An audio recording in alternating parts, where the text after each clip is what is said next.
माय जगात त्याच्या नावाची नोंद लिहून आली, अशी मोठी भीम साहेबानं कामगिरी केली.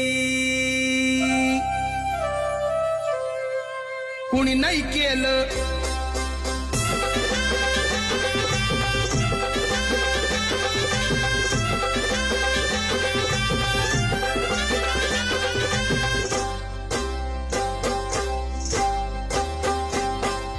कुणी नाही केलं भलं माय. दिल्लीचं दालन फुलव माय. कुणी नाही केलं भलं माय.